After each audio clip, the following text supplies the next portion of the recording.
Hi everyone, thanks so much for watching the YouTube videos on the interviews and different excerpts of my upcoming book, What Was God Thinking?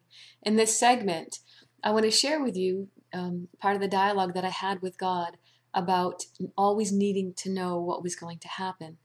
And I was reflecting on a time that I was on a radio show. The segment was called Free Fortune Friday, and I was there to connect with spirit for people. But every listener that called in wanted to know, tell me what's going to happen in my relationship. Is he the one? Should I stay? Should I go? Tell me what's going to happen with finances. Will they get better? What about my job? Should I move? And it really struck me because I know I've been in those moments before where the unknown, that not knowing what's going to happen, can feel kind of scary. And God reminded me through this dialogue that when my daughter Talia was in the hospital, he said there was a lot of times where you didn't know if she was going to live or not. And I said, absolutely right. Those were the hardest times. For the first week and a half of her life, we did not know if she was going to live or die. And God said to me, the fear of pain is quite often worse than the actual pain itself. And I thought, it's brilliant. Because sometimes we'll brace ourselves for what we think we're going to have to go through. And in reality, when we're actually going through the experience, it's typically not as bad as what we thought we were going to have to go through.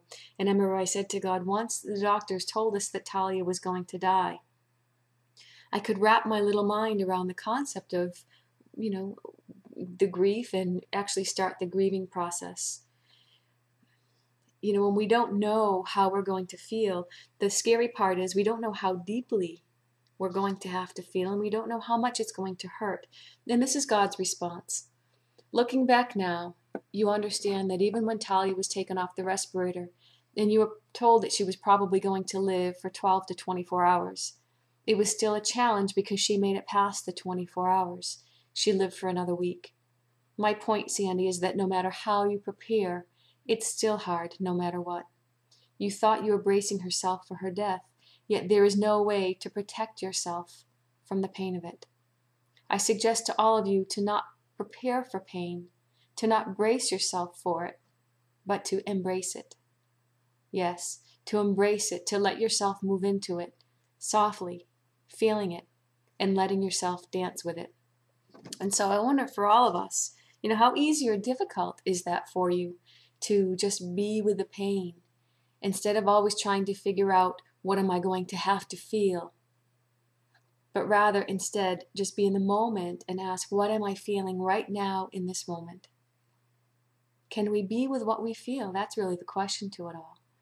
And a way that you can be with what you feel is just to be present with it, to notice it, and to just breathe with it and recognize that whatever it is that you're feeling, it's a feeling. And it will pass. And sometimes when we brace against it and we fight against it, it will quite often stay there a whole lot longer than if we just breathed with it. And sometimes it also helps to recognize the thoughts that are also there.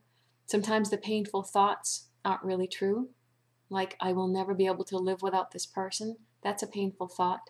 And so that brings us into another question of how do we deal with those thoughts that are painful? And you know what? I'll address that in the next session.